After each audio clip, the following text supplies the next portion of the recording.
तीन दामाद की सास पार्ट 2। अब तक आपने सुना कि कावेरी जी अपनी तीनों बेटियों ईशा, मोहिनी और सुहाना की शादी तीन घर जमाई लड़कों के साथ करवा देती है। उन्हें लगता है कि ये लड़के शायद घर का कामकाज संभाल लेंगे, लेकिन उनके तीनों घर जमाई बहुत आलसी थे। वो नौकरी भी नहीं करते थे और बाहर का काम भी नहीं। कावेरी जी ने अपनी बेटियों से कहा कि वो प्रेगनेंसी का बहाना बनाकर अपने पतियों को सबक सिखाए। अब सुनिए आगे। मम्मी, आपने जैसा कहा था हमने वैसा ही किया, लेकिन देखिए ना, विवेक का हाल तो वैसा का वैसा ही है। घर में ना सुबह का नाश्ता बनता है और ना खाना। नौकरी पर जाने की बात करूं तो खाने को दौड़ते हैं मुझे। हाँ मम्मी, मैंने भी सुमित को कितनी बार कहा कि अगर नौकरी नहीं करनी तो कोई छोटी सी दुकान ही खोल लो। घर का खर्चा कैसे चलेगा? देखो दोपहर के 12 बजने आए और जनाब अभी तक सो रहे हैं। हाँ मम्मी, ईशा और सुहाना ठीक कहती हैं। अविनाश का भी यही हाल है। जब मैंने अपनी प्रेगनेंसी के बारे में कहा तो मुझसे कहने लगा, अरे दूसरी लड़कियां तो 9-9 महीने तक नौकरी करती है, बस डिलीवरी के टाइम छुट्टी लेती है। मोहिनी, तुम भी नौकरी करो। अब मुझे कहाँ नौकरी मिलेगी? मम्मी बताओ, अब मैं क्या करूँ? हे भगवान, क्या सोचकर घर जमाई दामाद लाई थी मैं कि मेरी बेटियां मेरे पास रहेंगी और खुश रहेंगी, लेकिन इन आलसी दामादों ने तो हमारी जिंदगी को भी प्रॉब्लम में डाल दिया है। मैं तो कहती हूँ मम्मी, हम लोग वापस अपनी जॉब पर जाना शुरू कर देते हैं।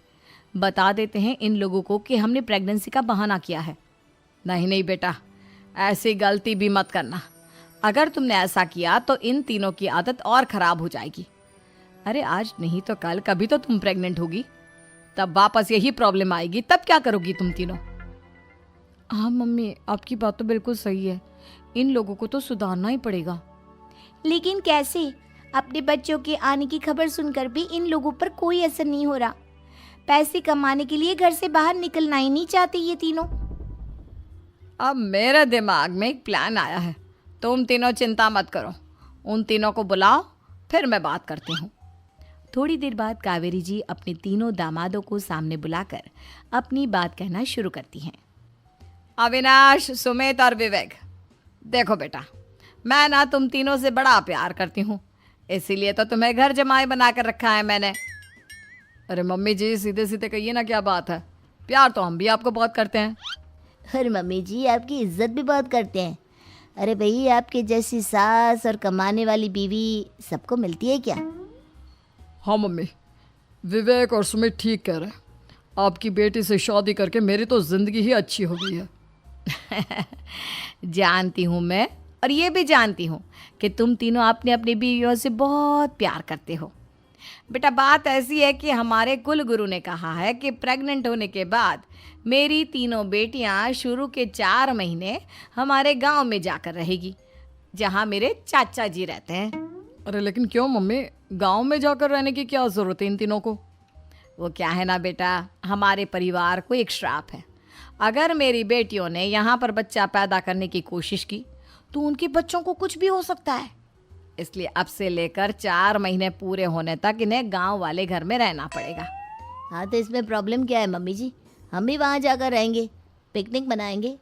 अरे भाई, बीवी जहाँ हम भी वहाँ।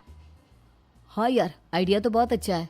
शहर की ज़िंदगी में रह रहकर परेशान हो चुके हैं, अब कुछ दिन गांव में बिताएंगे। तुम लोग समझने की कोशिश क्यों नहीं करते? तुम में से कोई भी वहाँ नहीं जा सकता, और मैं यहाँ रहूँगी ना तुम तीनों के साथ। 4 महीने की तो बात है, उसके बाद ये तीनों ही लौट कर आ जाएंगी। ठीक है मम्मी जी, अब हमारे बच्चों का सवाल है तो ये तो करना ही पड़ेगा। कावेरी अपनी तीनों बेटियों को कुछ दिन के लिए घर से बाहर कहीं दूसरे शहर में रहने के लिए भेज देती है। कुछ दिनों के बाद, अरे मम्मी जी, बहुत दिन से पिज्ज़ा नहीं खाया, मंगवाइए ना। क्या बताऊं बेटा, पहले तो बेटियां खर्चा दे देती थी क्योंकि उनकी नौकरी थी, लेकिन अब तो मेरे पास पैसे ही नहीं बचे।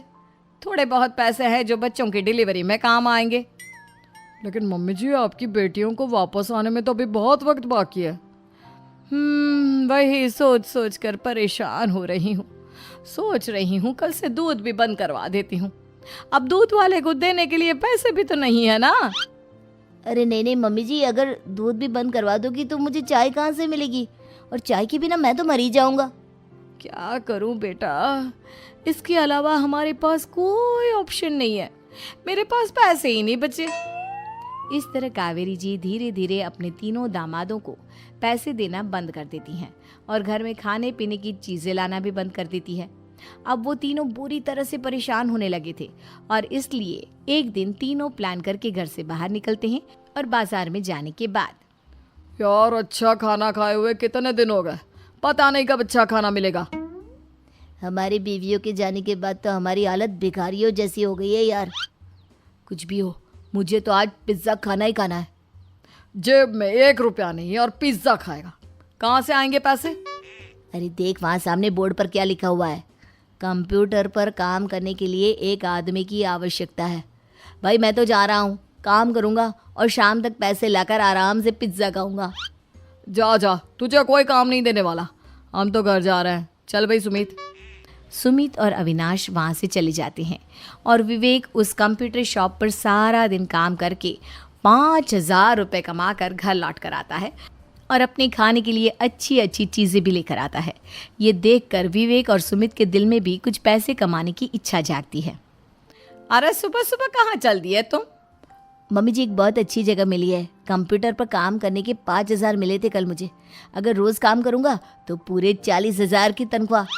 अरे वाह, ये तो बहुत अच्छी बात है दामाद जी, आपको जाना ही चाहिए। सुमित और अविनाश विवेक को इस तरह तरक्की करते देखकर परेशान हो जाते हैं और वो दोनों भी काम की तलाश में निकल पड़ते हैं। धीरे धीरे उन दोनों को भी काम मिल जाता है। अब कावेरी के तीनों दामाद छोटी मोटी नौकरी करके अच्छा पैसा कमाने लगे थे। एक दिन कावेरी उन्हें अपने पास बुलाती है। अरे वाह, विवेक 40,000 कमा लेता है, अविनाश 60,000 और सुमित तुम भी 40,000 के आसपास कमा ही लेते हो। कुल मिलाकर तुम अच्छे खासे पैसे कमा रहे हो बेटा। हाँ मम्मी जी, बहुत मज़ा आता है जब महीने के एंड में मोटी रकम हाथ में आती है। पूछिए मत मम्मी जी, घर में रहकर रोटी बना बना कर और तो जैसा महसूस होने लगा था मुझे तो। हाँ बेटा, तुम तीनों की बात तो बिल्कुल ठीक है और जानते हो अब तुम तीनों की पत्नियां भी वापस लौट कर आने वाली है। लेकिन मम्मी जी अभी तो उन्हें गए सिर्फ 2 महीने हुए हैं, आपने तो कहा था वो 4 महीने के बाद लौट कर आएंगी।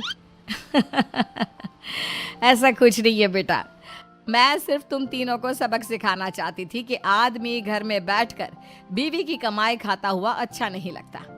इस दुनिया में हर इंसान को मेहनत करनी चाहिए, काम करना चाहिए, चाहे वो औरत हो या आदमी, ताकि अपने परिवार को संभाल सके। कावेरी की बात सुनकर उन तीनों को अपनी गलती का एहसास होता है और कावेरी उन्हें सच बता देती है कि ईशा, सुहाना और मोहिनी शहर में ही कहीं दूसरी जगह रह रहे थे। शाम के वक्त उन तीनों की पत्नियां लौट कर आ जाती है और कावेरी जी का परिवार एक खुशहाल परिवार की तरह रहने लगता है।